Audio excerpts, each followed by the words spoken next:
Martin Luther sebenarnya tidak menginginkan munculnya banyak denominasi Kristen seperti yang terjadi setelah reformasi. Ia mengharapkan satu gereja yang direformasi, bukan perpecahan besar-besaran.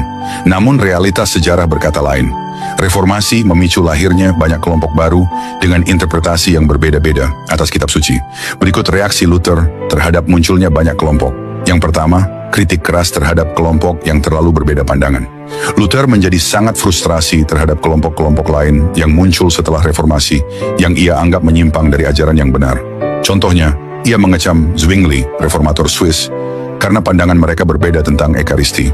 Luther percaya pada kehadiran nyata Kristus. Zwingli menolak itu.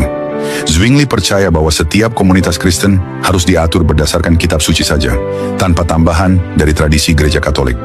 Zwingli cenderung mendukung otonomi lokal, jadi ia tidak terlalu keberatan jika gereja-gereja berbeda-beda sepanjang mereka setia pada Alkitab. Namun, konfliknya dengan Luther tentang Ekaristi menunjukkan bahwa bahkan di antara para reformator ada perpecahan serius. Dalam debat Marburg tahun 1529, Luther dan Zwingli gagal bersatu. Luther berkata, "Kamu bukan dari roh yang sama." Lalu Luther juga menolak keras kaum Anabaptis, yang antara lain menolak baptisan bayi dan menganjurkan pemisahan total dari masyarakat duniawi. Yang kedua, ia tidak menoleransi pluralisme teologis.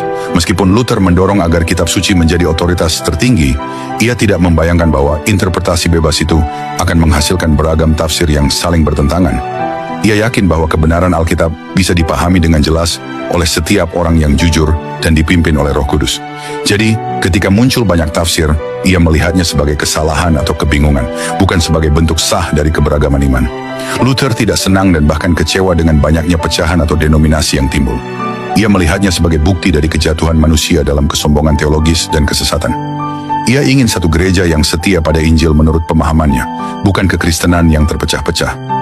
Di sisi lain, gereja yang dia protes dengan reformasi internalnya masih berdiri kokoh. Tetap menjadi gereja yang satu, kudus, katolik, dan apostolik. Pada awal abad ke-16, Martin Luther tampil sebagai cahaya di tengah kegelapan gereja abad pertengahan. Ajarannya tentang kebebasan orang Kristen dan keselamatan oleh iman membakar semangat banyak orang, termasuk kaum petani yang selama ini hidup dalam penindasan feodal. Mereka melihat Luther sebagai harapan. Dalam dokumen 12 pasal, para petani bahkan menyebut bahwa tuntutan mereka sejatinya selaras dengan Injil, tapi segalanya berubah drastis. Ketika pemberontakan petani meledak di Jerman pada tahun 1524, Luther awalnya bersimpati. Namun ketika kekerasan mulai merajalela, ia berbalik arah. Dalam pamflet keras berjudul Melawan Gerombolan Petani, Luther menyerukan agar penguasa menghancurkan pemberontakan tanpa ampun. Hantamlah mereka seperti anjing gila. Terdengar kasar ya, tapi memang ini berasal dari tulisan Martin Luther tahun 1525 berjudul Wither Die, Räuberischen und Mörderischen Rotten der Bauern dalam bahasa Inggris, Against the Robbing and Murdering Hordes of Peasants, yang ia tulis selama pemberontakan petani di Jerman.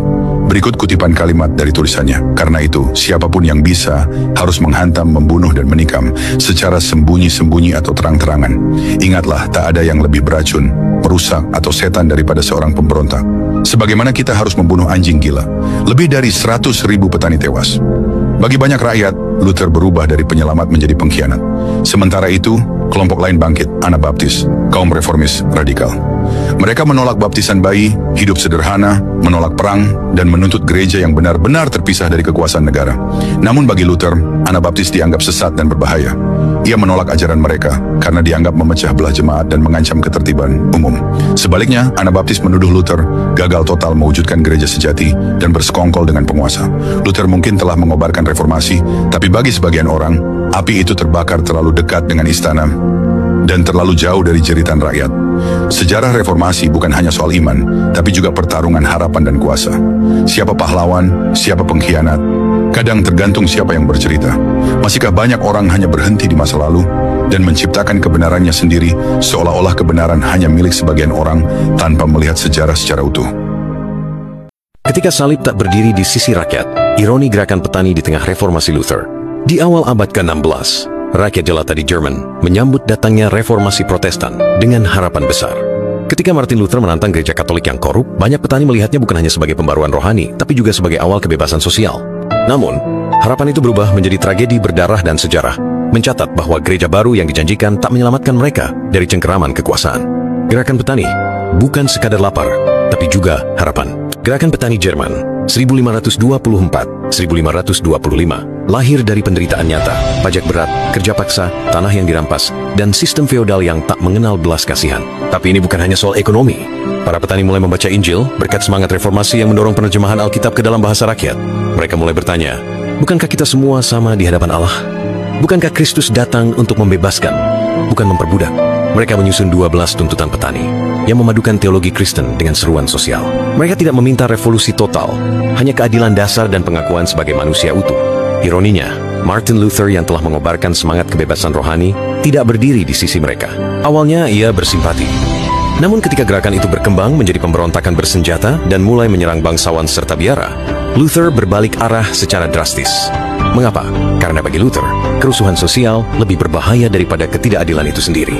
Ia percaya bahwa Tuhan menetapkan tatanan duniawi dan bahwa kekuasaan para pangeran tidak boleh dilawan, betapapun bobroknya mereka. Dengan demikian, reformasi berubah arah. Dari gerakan rakyat menjadi proyek elit. Ada kepentingan kekuasaan di balik kekristenan baru. Para pangeran Jerman melihat peluang emas dalam reformasi. Mereka bisa melepaskan diri dari kekuasaan paus. Mereka bisa menyita harta gereja Katolik. Mereka bisa mengontrol gereja dalam wilayah kekuasaannya sendiri. Tak heran jika banyak dari mereka memihak Luther selama reformasi tidak menggoyang struktur sosial. Dan Luther tidak mengecewakan. Ia menyerahkan otoritas gereja kepada kekuasaan dengan alasan demi ketertiban. Akibatnya, rakyat yang mengira reformasi akan membebaskan mereka justru menemukan diri mereka kembali tertindas. Kali ini oleh kekuasaan baru yang memakai salib di pundaknya. Apa yang terjadi pada gerakan petani adalah ironi sejarah. Gerakan iman yang lahir dari semangat kebebasan justru menyingkirkan mereka yang paling ingin dibebaskan. Ini bukan hanya soal Luther. Ini adalah cermin bagi setiap gerakan moral atau religius yang menggandeng kekuasaan politik. Akan selalu ada risiko bahwa mereka yang paling menderita akan menjadi korban pertama dari kompromi. Ratusan ribu petani tewas dalam pemberontakan itu. Tidak banyak yang mengingat mereka hari ini, tapi suara mereka masih bergema dalam pertanyaan yang belum usai. Apakah iman hanya milik para penguasa? Ataukah iman juga punya nyali untuk berdiri bersama kaum tertindas? Reformasi tidak harus diulang, tapi pelajarannya harus dihidupkan kembali. Gereja, iman, dan kebenaran sejati diuji, bukan di istana, tapi di ladang-ladang, di dapur kaum miskin, dan di dalam hati mereka yang tak punya suara. Ketika Calvin membentuk Jenewa menjadi kota Allah pada pertengahan abad ke-16, dunia Kristen Eropa menyaksikan kelahiran wajah baru kekristenan, lebih dekat pada Alkitab, lebih menjauhi korupsi gereja, dan tampak membebaskan dari tirani rohani Roma. Namun di balik kilau teologis dan semangat reformasi itu, Jenewa juga menyimpan ironi yang layak kita kaji ulang. Sebuah kota yang katanya diperbaharui justru membentuk pola kuasa yang tak jauh berbeda dengan rezim lama yang ditentangnya. Reformasi Protestan menjanjikan kebebasan hati nurani, hak untuk membaca kitab suci dalam bahasa sendiri, dan otonomi jemaat dari hierarki yang kaku. Tapi apakah benar janji itu terwujud? Di Jenewa, Calvin memang tidak menyebut dirinya uskup atau paus, tetapi peran moral politisnya sangat mendekati itu.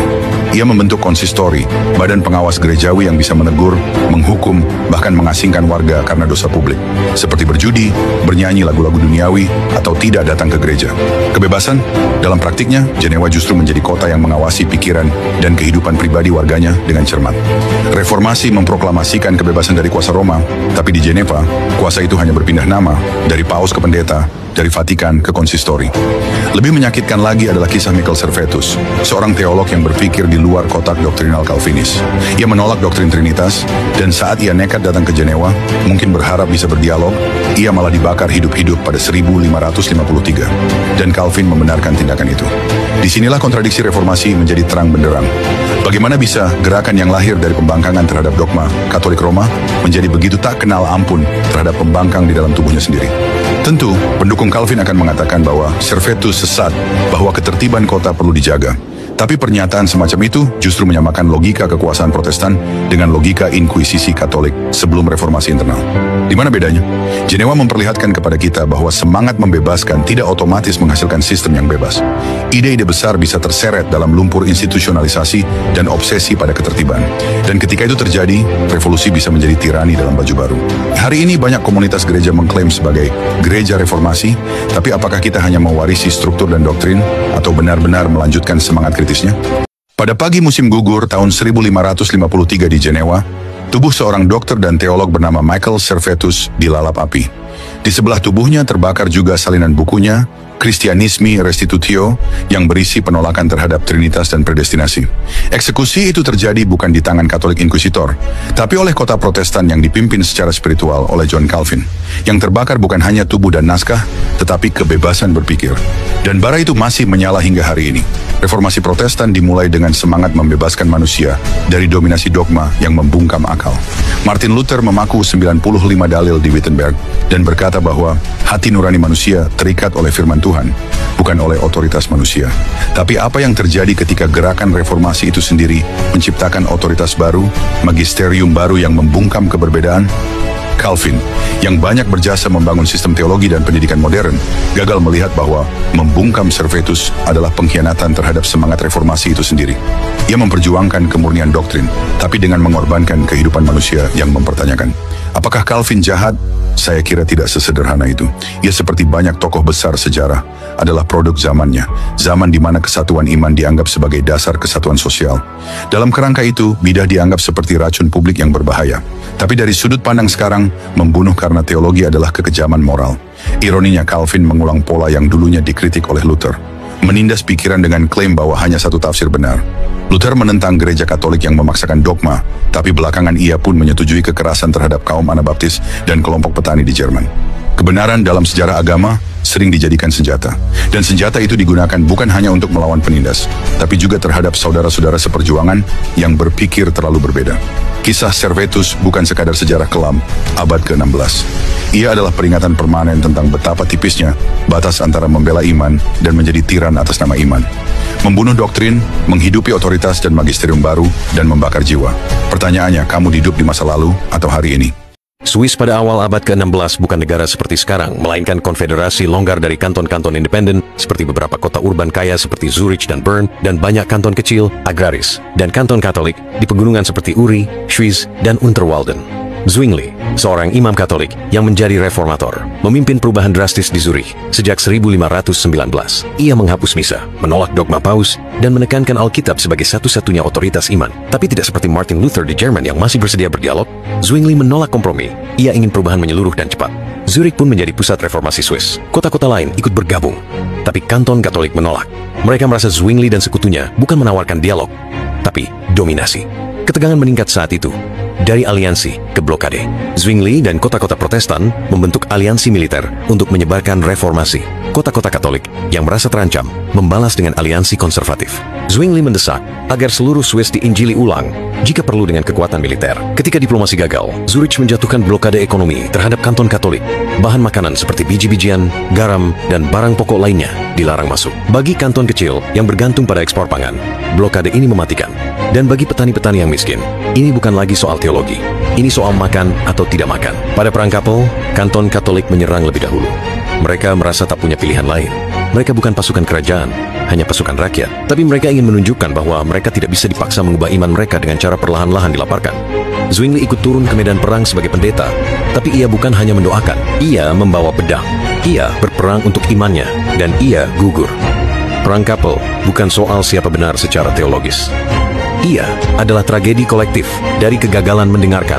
Zwingli secara jujur percaya bahwa ia membebaskan rakyat dari kesesatan. Tapi pendekatannya terkesan sama saja dengan rezim yang ditentangnya. Dan keyakinannya bahwa satu bentuk iman harus menang atas yang lain justru menciptakan kekerasan yang tak perlu. Sebaliknya, kanton Katolik bukanlah pihak yang anti perubahan semata. Mereka merasa identitas spiritual dan sosial mereka dihapus secara sepihak. Ketika diplomasi gagal, kelaparan membuat mereka memilih perlawanan. Ajaran siapa yang kalian ikuti? Tuhan Yesus atau Huldrych Zwingli? Zwingli mengajarkan bahwa roti dalam perayaan Ekaristi bukanlah suatu apa-apa, melainkan hanyalah sekedar simbol dari tubuh dan darah Tuhan Yesus Kristus. Dia juga pernah beranggapan bahwa menyambut tubuh dan darah Yesus Kristus secara sungguh-sungguh adalah merupakan suatu bentuk kanibalisme. Tuduhan ini sama persis dengan tuduhan yang diberikan oleh pagan Romawi kepada gereja Kristen perdana. Dasar Alkitabiah dari ajaran Zwingli tersebut adalah: belum menemukannya? Sekarang mari kita lihat apa Yesus Kristus sendiri ajarkan. Yesus mengajarkan bahwa roti dan anggur dalam Ekaristi adalah sungguh-sungguh merupakan tubuh dan darahnya sendiri. Dasar Alkitabnya adalah Matius 26 ayat 26-28, Markus 14 ayat 22-25, dan Lukas 22 ayat 19-20. Dalam ketiga bacaan Injil tersebut tentang perjamuan terakhir, Yesus sendiri berkata, "Inilah tubuhku dan inilah darahku." Santo Cyrilius dari Yerusalem pernah mengajarkan, jika Kristus sendiri yang mengatakan bahwa itu adalah tubuhnya, maka siapakah yang berani meragukannya? Mungkin Anda menanggapi bahwa bisa saja Yesus tidak berbicara secara literal saat itu. Tidak. Yang Yesus katakan sangatlah literal. Anda bisa melihat Yohanes 6 ayat 52-56, orang-orang Yahudi bertengkar antara sesama mereka dan berkata, "Bagaimana ia ini dapat memberikan dagingnya kepada kita untuk dimakan?" Maka kata Yesus kepada mereka, "Aku berkata kepadamu, sesungguhnya jikalau kamu tidak makan daging anak manusia dan minum darahnya, kamu tidak mempunyai hidup di dalam dirimu. Barang siapa makan dagingku dan minum darahku, ia mempunyai hidup yang kekal dan aku akan membangkitkan dia pada akhir zaman. Sebab dagingku adalah benar-benar makanan dan darahku adalah benar-benar minuman. Barang siapa makan dagingku dan minum darahku, ia tinggal di dalam aku dan aku di dalam dia." Bahkan Santo Paulus juga menegaskan mengenai pentingnya mempercayai bahwa roti dan anggur adalah tubuh dan darah Kristus untuk dapat menerima sakramen Ekaristi dengan layak. Lihat 1 Korintus 11 ayat 27-29. Jadi barang siapa dengan cara yang tidak layak makan roti atau minum cawan Tuhan, ia berdosa terhadap tubuh dan darah Tuhan. Karena itu hendaklah tiap-tiap orang menguji dirinya sendiri dan baru sesudah itu ia makan roti dan minum dari cawan itu. Karena barang siapa makan dan minum tanpa mengakui tubuh Tuhan, ia mendatangkan hukuman atas dirinya. Aku percaya akan Roh Kudus, Gereja Kristus yang kudus.